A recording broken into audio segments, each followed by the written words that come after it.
Hello बच्चों, कैसे हैं आप लोग। उम्मीद है सभी लोग बहुत अच्छे होंगे और आप लोगों की पढ़ाई भी बेहतर तरीके से चल रही होगी। आइए हम लोग अपना हिंदी का जो सेगमेंट चल रहा है उसमें आज का टॉपिक हम लोगों का काफ़ी इम्पॉर्टेंट है। वो UPSSC के लिए या आपको किसी भी कंपटीशन में UPSC हो या कोई भी परीक्षाएँ हों जिनमें हिंदी आती है, उसमें विशेषण एक महत्वपूर्ण भूमिका अदा करता है सेगमेंट। खासतौर से समीक्षा अधिकारी की अगर बात करेंगे तो 10 क्वेश्चंस विशेषण विशेष से ही आते हैं। तो आज हम लोगों का टॉपिक मूल रूप से विशेषण विशेष को ही लेकर के है। आज हम लोग एडजेक्टिव पढ़ेंगे, जैसे इंग्लिश में विशेषण को इंग्लिश में एडजेक्टिव कहते हैं। तो आज देखते हैं विशेषण के बारे में। आइए कुछ जानते हैं विशेषण के बारे में। जैसा कि नाम से ही पता है इसके, विशेषण क्या होता है सभी जानते हैं। जो संज्ञा और सर्वनाम की विशेषता बताए वो क्या होता है, विशेषण होता है। सिंपल सा है कि कोई सेंटेंस होगा तो उसमें कोई कर्ता होगा, तो कर्ता संज्ञा या सर्वनाम के रूप में कुछ होगा। तो संज्ञा सर्वनाम की जो विशेषता व्यक्त करे वही होता है विशेषण। अब सवाल ये है कि विशेषण और विशेष्य को पहचानेंगे कैसे, क्योंकि एग्ज़ाम में आता है आपको तो उसमें पूछता है कि विशेषण कौन सा है, इसमें क्या विशेषण है, या पूछता है कितने विशेषण हैं या कितने विशेष्य हैं। तो विशेष जो होता है, जो सेंटेंस का सब्जेक्ट होता है, यानी कि एक तरह से कहिए कर्ता जो होता है, सब्जेक्ट यानी कि कर्ता होगा वो आपका विशेष्य होगा, और जो उसकी विशेषता होगी वह विशेषण होगी। तो सेंटेंस में ये इस नाते महत्वपूर्ण है, खासतौर से समीक्षा अधिकारी के पॉइंट ऑफ व्यू से देखेंगे तो उसमें आपको एक सेंटेंस दे देगा और उस सेंटेंस में पूछेगा कि इसमें कितने विशेषण और कितने विशेष्य हैं। तो उस स्थिति में थोड़ा जटिल हो जाता है। ऐसे नॉर्मली तो लोग बता देंगे कि विशेषण है सामान्य परीक्षाओं में, अगर थोड़ा सा भी उन्होंने पढ़ रखा है। अगर डिटेल में उनको नहीं पता है तो ये दिक्कत आएगी कि फिर कितने विशेषण और कितने विशेष्य। इस नाते समीक्षा अधिकारी के पॉइंट ऑफ व्यू से काफ़ी महत्वपूर्ण है। तो इस नाते थोड़ा इसको सीरियसली देखिएगा, जिससे कि आप बता पाएँ कि कितने विशेषण और विशेष्य हैं। ध्यान रखिएगा, इस टॉपिक को पढ़ने से स्टार्ट करने से पहले हम लोग एक चीज़ इसका बेसिक मंत्र है वो जान लें कि सेंटेंस में जिसके बारे में कहा जा रहा होगा, ठीक है, कोई ना कोई सब्जेक्ट होगा जिसके बारे में चर्चा चल रही होगी, बात हो रही होगी। तो जिसके बारे में चर्चा हो रही होगी या जिन जिन के बारे में चर्चा हो रही होगी, कभी कभी सब्जेक्ट कई होते हैं, 2 होते हैं, 3 सब्जेक्ट होते हैं। तो सब्जेक्ट्स जितने सब्जेक्ट्स होंगे यानी जितने कर्ता होंगे वो सभी किस श्रेणी में आएंगे, विशेष्य कहे जाएंगे। और जितने उनके विशेषण होंगे, जितनों की विशेषताएं बताई जा रही होंगी, तो वो सब विशेषण की श्रेणी में आएंगे, ठीक है। तो ये ध्यान रहे कि जितने कर्ता के रूप में कार्य कर रहे होंगे यानी जो सब्जेक्ट्स होंगे वो आपके विशेष्य होंगे, और जो उनकी विशेषता बता रहे होंगे सब विशेषण होंगे। आइए अब स्टार्ट करते हैं इसके बेसिक जो इसके फार्मूले हैं उसको देखते हैं। जैसा कि मैंने अभी आपको बताया कि संज्ञा और सर्वनाम की जो विशेषता बताए वो विशेषण कहलाता है, ठीक है। और किस रूप में विशेषता बताए, कौन सी विशेषता बताए, किसकी विशेषता बताए, तो संज्ञा और सर्वनाम मैंने अभी आपको बताया। और संज्ञा सर्वनाम यहाँ पर किस रूप में होगा, सब्जेक्ट के रूप में होगा। सब्जेक्ट के रूप में होगा तो इनकी विशेषता बताएगा गुण, दोष, संख्या, परिमाण के आधार पर। यानी कि ये जो आपके जो सब्जेक्ट्स हैं यानी संज्ञा सर्वनाम जो सब्जेक्ट के रूप में कार्य कर रहे हैं, इनका या तो गुण बताएगा कुछ, या तो इनके दोषों के बारे में चर्चा होगी, या कोई नंबर होगा, मतलब प्रथम श्रेणी, द्वितीय श्रेणी, तृतीय श्रेणी, कुछ विशेषता बताएगा, इनको संख्या के रूप में बताएगा, या परिमाण के रूप में बताएगा, यानी कि मतलब वो उसकी माप तौल होती है जो इकाई है उस रूप में कुछ बताएगा, क्वांटिटी के बारे में इंडिकेट करेगा। तो आपको समझ में आ गया होगा कि गुण, दोष और संख्या और परिणाम के आधार पर जो है विशेषण विशेषता बताता है कर्ता की, सब्जेक्ट की। और सब्जेक्ट यहाँ पे जो होता है वो संज्ञा सर्वनाम में बार बार आपको बता रहा हूँ, ठीक है। तो ये तो बेसिक तौर पे हो गया। तो जैसे किसी चीज़ का मतलब इसमें उदाहरण के एग्जाम्पल के तौर पे देखिए कि क्या है, किसे विशेषण कहेंगे। तो जैसे किसी चीज़ का बड़ा होना, किसी चीज़ का छोटा होना, किसी चीज़ का मोटा होना, किसी चीज़ का पतला होना, मतलब किसी व्यक्ति का या किसी वस्तु का जो भी चीज़ है तो उसका मोटा पतला होना, लंबा होना, छोटा होना, काला होना, गोरा होना, इस तरह की चीज़ें हैं। दयालु होना, ईर्ष्यालु होना, ये तमाम सारी जो चीज़ें होंगी ये सब उसकी विशेषता को इंडिकेट करेंगी, ठीक है। ओके, आगे देखते हैं कुछ और चीज़ें। ये विशेषण की एक खासियत होती है कि अगर विशेषण है तो हर परिस्थिति में वो क्या करेगा, संज्ञा या सर्वनाम सॉरी संज्ञा जो सर्वनाम है उसकी विशेषता ही व्यक्त करेगा। किसी भी कंडीशन में विशेषण ऐसा हो ही नहीं सकता, क्योंकि विशेषण नाम ही है, तो ये हर कंडीशन में क्या करेगा, जो करता है यानी संज्ञा सर्वनाम है उसकी विशेषता ही बताएगा। तो ये बात थोड़ा ध्यान रखना है कि कुछ भी हो जाए कि विशेषण एक ऐसा विकारी शब्द है जो हर हाल में किसकी विशेषता बताएगा, संज्ञा या सर्वनाम की विशेषता ही बताएगा। अदरवाइज अगर विशेषता नहीं बताएगा तो फिर वो विशेषण रह ही नहीं जाएगा, फिर वो कोई और रोल अदा करेगा। ठीक है, तो इस नाते विशेषण है तो विशेषता के लिए ही विशेषण उसका नामकरण किया गया है। अगर विशेषता नहीं बताएगा, कुछ और बताएगा तो क्रिया बताने लगेगा तो क्रिया हो जाएगा, फिर वह कुछ और अन्य शब्द में आ जाएगा, फिर वो किसी श्रेणी में आ जाएगा। क्लियर? तो इस नाते इसको कहा गया है कि ये किसी भी तरह से विशेषण है तो विशेषता ही बताएगा। ठीक है, और संज्ञा देखिए विशेषण बनते कैसे हैं, तो बहुत सारे आधार हैं, जिन कुछ शब्द ऐसे हैं जिनके आधार पर आगे चल करके भी हम लोग देखेंगे, संज्ञा के आधार पर, सर्वनाम के आधार पर, क्रिया से कैसे विशेषण बनाए जाते हैं। ये बड़ा महत्वपूर्ण सेगमेंट होगा। इसके बाद वाला एक वीडियो जो आएगा उसमें आप लोग सीखेंगे कि जो है विशेषण विशेष में किस तरह के संबंध होते हैं, विशेषणों की रचना किस तरह से की जा सकती है, रचना के प्रकार कितने होते हैं, कितने प्रकार के विशेषण बन सकते हैं, उन सब पे हम लोग अगले वीडियो में चर्चा करेंगे। अभी हम लोग फंडामेंटल चीज़ें इसकी देख रहे हैं। ठीक है, जिसमें कुछ चीज़ें हम लोग इसमें भी चर्चा करेंगे। तो इसमें क्या है कि जो है संज्ञा के साथ, यानी कि जो संज्ञा है उसके साथ कुछ शब्द लगा करके भी आप विशेषण बना सकते हैं। जैसे सा शब्द है, नामक है, संबंधी है, रूपों को आदि शब्दों को जोड़ करके विशेषण बनाया जा सकता है। जैसे है फूल सा शरीर। ठीक है,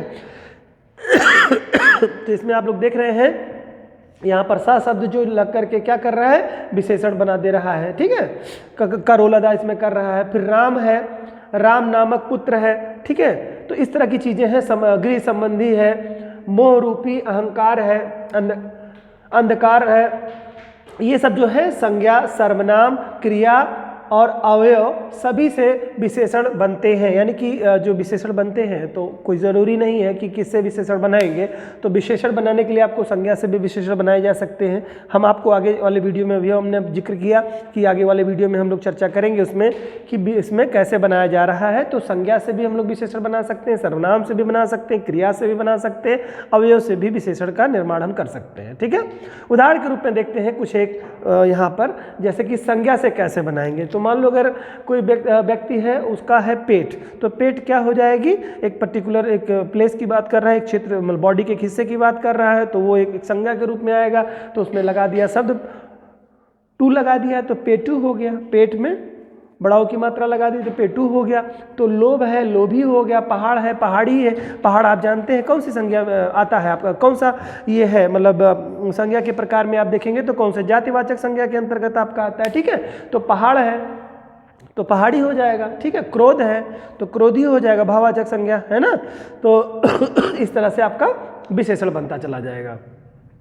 सर्वनाम से देखेंगे तो इतना है, कितना है, आप वाली है, ये तमाम सारे शब्द जो आपके इससे बनते चले जाएं। क्रिया से देखिए अगर बनाते हैं तो चलती और उसी में ट्रेन जोड़ दिया तो क्या हो गया, चलती ट्रेन हो गया। खाया मुंह हो गया, मुंह तो आपका देखेंगे तो उसमें खाया शब्द जोड़ दिया तो खाया मुंह हो गया, तो ये विशेषण बन गया। ठीक है, नृत्य करने वाली नायिका हो गया, पढ़ता बालक हो गया। ये तमाम सारे शब्द जो है क्रिया से बन जा रहे हैं आपके, है ना। ये जो हम लोग बहुत सारी प्रैक्टिस करेंगे तब उसमें और स्पष्ट रूप से हम लोग समझेंगे। बहरहाल आप इसको समझिए, संज्ञा से भी बन रहे हैं विशेषण आपके, सर्वनाम से भी विशेषण बन रहे हैं, क्रिया से भी विशेषण बन रहे हैं, और अवयव से देखेंगे तो बाहरी व्यक्ति, भीतरी व्यक्ति, भीतरी बातें, भीतरी व्यक्ति, तमाम सारी ऐसी चीजें शब्द हैं जिनसे हम लोग अवयव से भी विशेषण का निर्माण कर सकते हैं। क्लियर? चलिए और भी चीजें देखते हैं। सर्वनाम की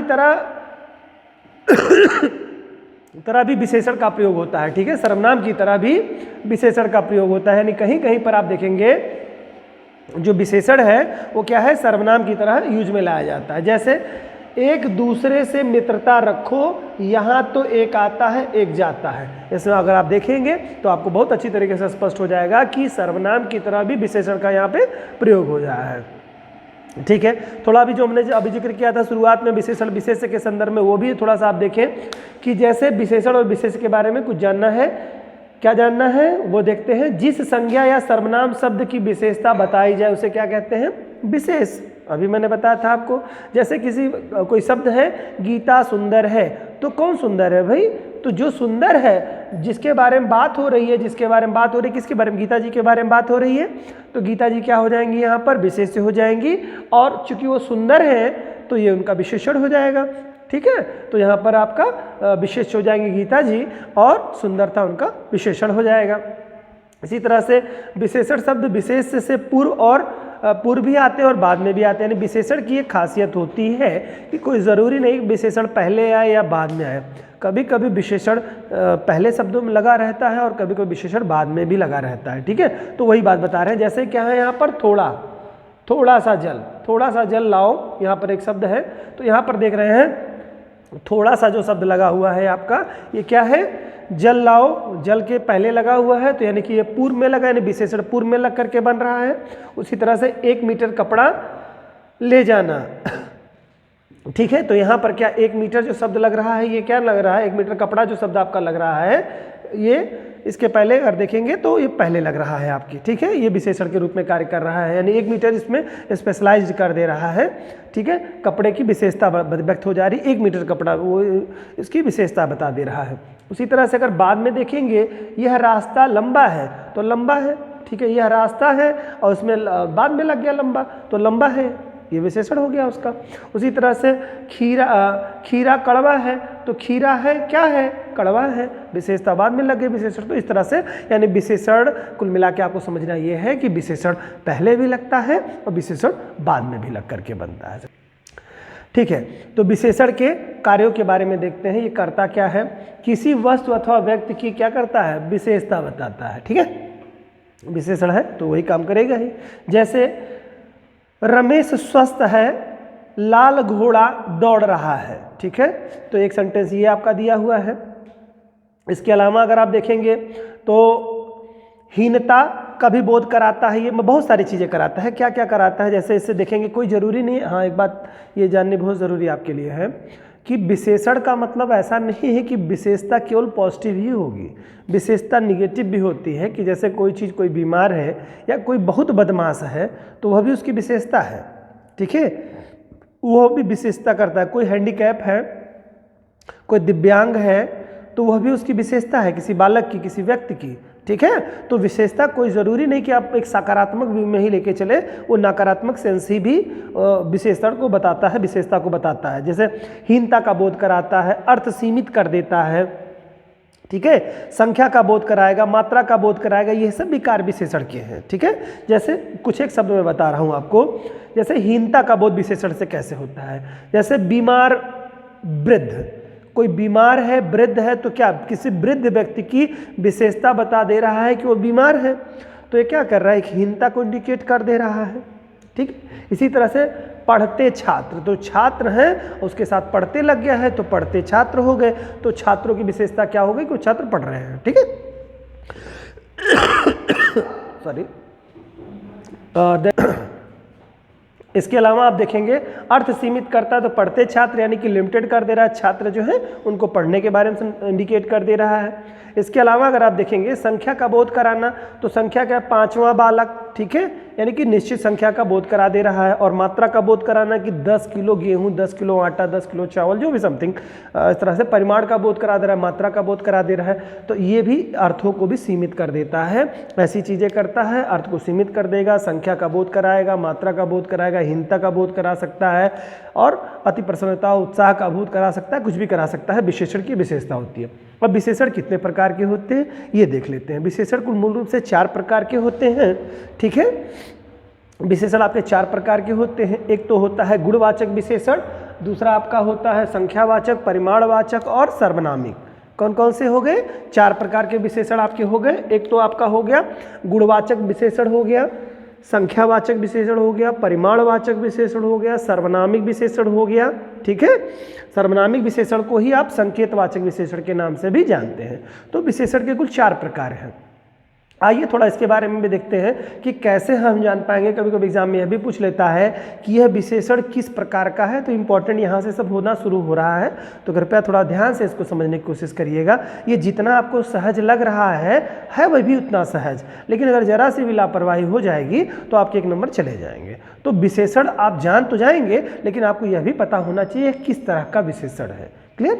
देखिए, तो हम लोग बात करते हैं गुणवाचक, यानी कि जिन विशेषण शब्दों से संज्ञा और सर्वनाम के शब्दों के गुण दोषों का पता चले। क्या होगा? संज्ञा सर्वनाम के गुण या दोष का जब पता होगा तो कौन सा विशेषण होगा?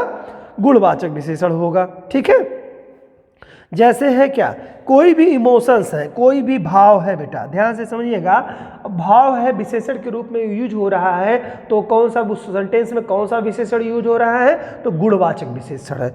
यदि रंग का बोध हो रहा है तो भी गुणवाचक विशेषण होगा। यदि दशा का बोध हो रहा है तो गुणवाचक विशेषण होगा। यदि आकार का बोध हो रहा है किसी विशेषण से तो वो भी गुणवाचक विशेषण में ही आएगा। समय का बोध हो रहा है तो वह भी गुणवाचक विशेषण के अंतर्गत आएगा। देन इसके अलावा स्थान का अगर बोध हो रहा है तो वह भी आपका विशेषण के अंतर्गत ही आएगा। ठीक है, गुणवाचक विशेषण के अंतर्गत ही आएगा। तो आइए देखते हैं कुछ जो मैंने बताया, इसमें से 1-2 शब्द देख लेते हैं कि गुणवाचक विशेषण में जैसे क्या है, भाव में क्या है। तो भाववाचक विशेषण के अंतर्गत देखेंगे जैसे अच्छा, बुरा, कायर, वीर, डरपोक। ठीक है, ये सब शब्द जो हैं आपके, ये किस तरह के विशेषण बच्चों हैं? ये भाववाचक विशेषण हैं। इमोशंस यानी कि भाव इसमें व्यक्त हो रहा है। जैसे लाल है, हरा है, पीला है, काला है, गुलाबी है, ये सब क्या है? सफ़ेद है। ये सब क्या है? रंगों का बोध करा रहे हैं ना। तो ये कोई भी चीज़ होगी, जैसे लाल है कोई चीज़ सफ़ेद है, तो उसका क्या हो जाएगा? ये गुण होगा ना, कि उसका रेड है, वो वाइट है, ये उसका गुण है। क्लियर? तो गुण है तो गुणवाचक विशेषण के अंतर्गत आएगा, हालांकि ये रंग में है आपको। ठीक है, सॉरी। देन इसके बाद दशा में देखेंगे तो पतला है, मोटा है, सूखा है, गाढ़ा है, पीला है, ये तमाम सारे शब्द आपके इसके अंतर्गत आ जाएंगे। आकार में देखेंगे तो गोल है, सुडौल है, नुकीला है, इस तरह के जो शब्दों के साथ जो विशेषण लगे होंगे तो आपको पूछेगा किस तरह का विशेषण है, तो आकार वाइज विशेषण है। वैसे पूछता इसमें है कि ये किस श्रेणी का है, यानी गुणवाचक विशेषण के अंतर्गत आएगा। किसी का नुकीला होना, किसी का मोटा होना, किसी चीज़ का चौड़ा होना, ये क्या उसकी विशेषता है। ठीक है, वो उसकी क्वालिटी है, गुण है उसका। ठीक है, तो ये हो जाएगा। फिर अगला पिछला है ना, संध्या, सवेरा, दोपहर, ये सब क्या है? जिसके साथ ये लगा होगा ये उस संज्ञा सर्वनाम की विशेषता बता रहा होगा। ठीक है, यानी ये गुण होगा, उसका संज्ञा सर्वनाम का गुण होगा, तो गुणवाचक विशेषण के अंतर्गत आ जाएगा। उससे ऊंचा, नीचा, है ना, लंबा, चौड़ा, अभी मैंने बताया आपको। फिर अगला पिछला, तमाम सारा शब्द है। इसके अलावा भला, बुरा, सुंदर, मीठा, ये तमाम सारे जो शब्द आपके मिलेंगे सब आपके गुणवाचक विशेषण होंगे। क्लियर? चलिए ठीक है, अब संख्या में देखते हैं। संख्यावाचक विशेषण जैसा कि मतलब नंबर इसमें होंगे तो वो आपको नंबर मतलब जो है संख्यावाचक विशेषण के अंतर्गत आएंगे। जिन शब्दों से संख्या का बोध हो उसे संख्यावाचक विशेषण कहते हैं। जैसे 4 लड़का, पांचवी बच्ची, छठा लड़का, है 100वां बच्चा, इस तरह के जो शब्द होंगे लगे होंगे वो संख्या को इंडिकेट करेंगे, तो संख्या विशेषण कहेंगे। और संख्यावाचक विशेषण जो है वो 5 प्रकार के होते हैं, वो भी आपको थोड़ा जानना जरूरी होगा। एक तो गणनावाचक होता है, दूसरा क्रमवाचक होता है, तीसरा आवृत्तिवाचक होता है, चौथा समुदायवाचक होता है और 5वां जो है प्रत्येक वाचक होता है। ठीक है, तो ये इस तरह के जो आपके 5 तरह के आपके ये मिलेंगे आपको संख्यावाचक विशेषण। ठीक है, संख्यावाचक विशेषण को तो संख्यावाचक विशेषण जो आप लोगों ने देखा वो 6 प्रकार के आपको हमने बताया अभी आपको। और ये 6 प्रकार के गणनावाचक, क्रमवाचक, आवृत्तिवाचक, समुदायवाचक, प्रत्येकवाचक, समुच्चयवाचक, ये 6 प्रकार के आपको संख्यावाचक सर्वनाम मिलते हैं। इनमें से आप देखेंगे तो कौन कौन से आते हैं, कुछ एक उदाहरण मैं आपको बता दे रहा हूँ, थोड़ा आप ध्यान दे दीजिएगा उस पर, तो आपको समझ में आ जाएगा। जैसे कि मैंने गणना में देखा है, आपको गणना में या इसे पूर्ण संख्या भी कहेंगे, कभी कभी आता है गणना या पूर्ण संख्या इसको कह देते हैं, पहला वाला जो है। ठीक है, तो गणना में किसी चीज़ की जब काउंटिंग करेंगे तो क्या हो जाएगा, उसकी पूर्णता का अगर बोध कराना है, जैसे 3 चोर, 2 किताबें, 2 मेज, इस तरह की चीज़ें आएंगी। और अपूर्ण में करेंगे तो 1.25, 1.5, 2.25, 2.5 इस तरह के आ जाएंगे। यानी गणना में भी 2 तरह की, पूर्ण गणना और अपूर्ण गणना, ठीक है। कोई पूर्ण गणना होगी तो नंबर बताएंगे कि 2 चोर, 2 व्यक्ति, 3 किताबें, 8 व्यक्ति, समथिंग जो भी चीज़ें हो। इसके अलावा बताएंगे 2.25, 3.25, सब 2.25, 3.25, मतलब कुछ संख्या इस तरह की आएंगी जो कि पूर्णता को नहीं इंडिकेट करेंगी, वो आपकी गणना के अंतर्गत आएंगी। और क्रम में आपने जैसे कि यहाँ पे मैंने बताया, यहाँ पे लिखा है पंचम वर्ग है, यहाँ पे लिखा हुआ ही आपको है, तो वो उसके अंतर्गत क्रम में आ जाएगा। पंचम है, तृतीय है, चतुर्थ है, द्वितीय है, जो भी क्रम हो तो ये आपका आ जाएगा क्रमवाचक। आवृत्ति के अंतर्गत आपका आ जाएगा जिसमें आपको किसी चीज़ की आवृत्ति जैसे 100 गुना, 200 गुना, 500 गुना की आवृत्ति अगर आती है इस तरह की, तो यहाँ पर आपको क्या आ जाएगा ये आपका आवृत्ति के अंतर्गत आ जाएगा बच्चों, ठीक है।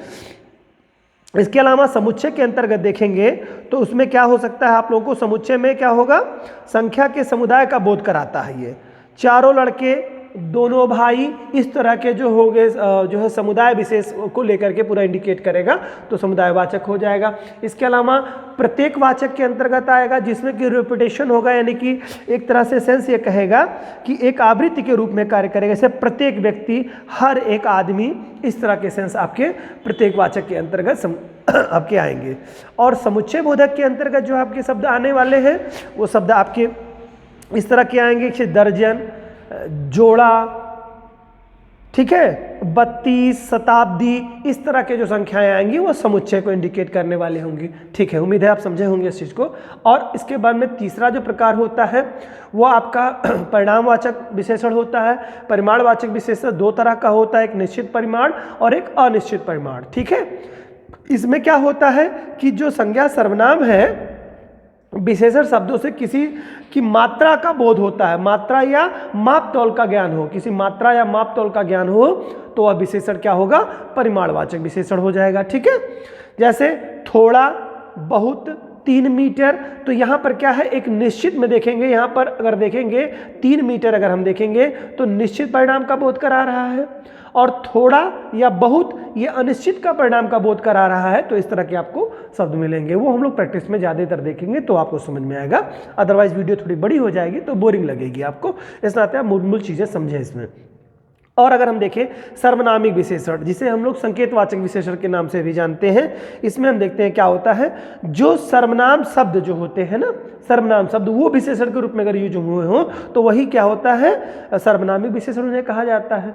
यानी सर्वनाम शब्द जो है वो यदि विशेषण के रूप में फॉर्म में काम कर रहे हैं तो वो सर्वनामिक विशेषण कहलाते हैं। क्लियर। जैसे कि इसमें देखा जाए, यह लड़का हमारे कॉलेज का है, ठीक है, तो यह लड़का अगर हम देख रहे हैं तो यह जो शब्द हो जाए इसके नाते यह लड़का जो बन रहा है हमारे कॉलेज का है, ठीक है, हमारे कॉलेज का है, तो ये विशेषण उसमें बता दे रहा है यह आदमी हमारा मित्र है। हमारा शब्द जो लग रहा है वो क्या विशेषण के रूप में नहीं लग रहा है, यहाँ पे हमारे यहाँ पर भी देखिए विशेषण, यह लड़का कॉलेज का है, किसके, हमारे कॉलेज का है, तो विशेषण उसका हो जा रहा है, सर्वनामी विशेषण के रूप में हो जा रहा है, हमारे शब्द विशेषण में आ जा रहा है। हमारा मित्र है वह यह आदमी हमारा मित्र है, तो हमारा जो विशेषण कर दे रहा है ना कि अपने आप को सेंस में आ रहा है, ठीक है, तो इस तरह से होता है। इसके अलावा बच्चों एक चीज़ और भी आप इस वीडियो में आप जान लीजिए कि एक प्रविशेषण भी होता है। उसमें क्या होता है, जो विशेषण शब्द की भी विशेषता बताए। जैसे मान लो गीता सुंदर है तो गीता अति सुंदर है, तो अति शब्द जो लग जाएगा वो विशेषण की भी विशेषता बता दे रहा है, तो वही प्रविशेषण कहलाता है। तो एग्जाम में बहुत सारे क्वेश्चन इससे भी आते हैं, जिसमें पूछता है कि निम्न में से इसमें कितने विशेषण हैं, किसी एक शब्द को दे देगा, इसमें पूछेगा कितने विशेषण हैं, तो वहाँ पर आपको देखना होगा कि प्रविशेषण भी आपको मालूम होना। कभी कभी कुछ एक पर्टिकुलर शब्द दे देता है, इसमें पूछता है इसमें कितने विशेषण शब्द हैं, ठीक है, या कोई सेंटेंस देगा तो उसमें पूछेगा या प्रविशेषण किसे कहते हैं ये पूछेगा, तो आपको मालूम होना चाहिए कि जो विशेषण की भी विशेषता बता रहा हो, ठीक है। जैसे कोई व्यक्ति सुंदर है, वो व्यक्ति अति सुंदर है, ठीक है, तो उसमें क्या होगा, उसकी विशेषता की भी विशेषता रहा है, मतलब सुंदर तो है ही है लेकिन बहुत ज़्यादा सुंदर है या अति सुंदर है, ये उसकी भी विशेषता बता दे रहा है, तो ये प्रविशेषण के अंतर्गत आता है। तो ये तो आपका संक्षिप्त रूप में विशेषण के रूप में हमने कोशिश की कि विशेषण को जाने। अब अगले वाले वीडियो में हम लोगों को जो देखना है उसमें ये देखना है कि विशेषण विशेष में क्या संबंध है, ठीक है, और विशेषण विशेष में किस तरह के रिलेशंस बनते हैं, उनके संबंधों के बारे में हम लोग देखेंगे। और साथ ही साथ अगले वाले वीडियो में जो देखेंगे वो हम लोग देखेंगे विशेषण की रचना के संदर्भ में देखेंगे कि विशेषण कैसे बनाए जाते हैं, जो कि हम लोगों ने थोड़ा सा इसमें देखा कि संज्ञा शब्दों से, सर्वनाम शब्दों से, क्रिया शब्दों से और अवयव शब्दों से कैसे विशेषण का निर्माण किया जा रहा है। ये बड़ा टेक्निकल होगा, क्योंकि यही नहीं पहचान पाएंगे आप तो थोड़ा कन्फ्यूजन होगा। इस वाले वीडियो से आप सीखेंगे कि कौन सा विशेषण है, ये आप समझने की कोशिश करेंगे कि किस विशेषण के अंतर्गत आएगा, कि कौन सा गुणवाचक विशेषण है, कौन सा संख्यावाचक विशेषण है, कौन सा परिमाणवाचक विशेषण है, कौन सा सर्वनामिक विशेषण है, ये आपने इस वीडियो से जाना, ठीक है। और विशेषण विशेष के बारे में पहचाना, आप समझ आपकी विकसित हुई। और साथ ही साथ प्रविशेषण क्या है वो हम लोगों ने जाना। अगले वाले वीडियो में दोनों के रिलेशनशिप्स के बारे में हम लोग देखेंगे और साथ ही साथ इनसे कैसे विशेषण शब्दों का निर्माण करते हैं, क्योंकि कन्फ्यूजन हो जाता है कभी कभी कि विशेषण कौन सा है, वो बड़ी दिक्कत का विषय बनता है। ठीक है, मिलते हैं अगले वीडियो में, तब तक के लिए धन्यवाद।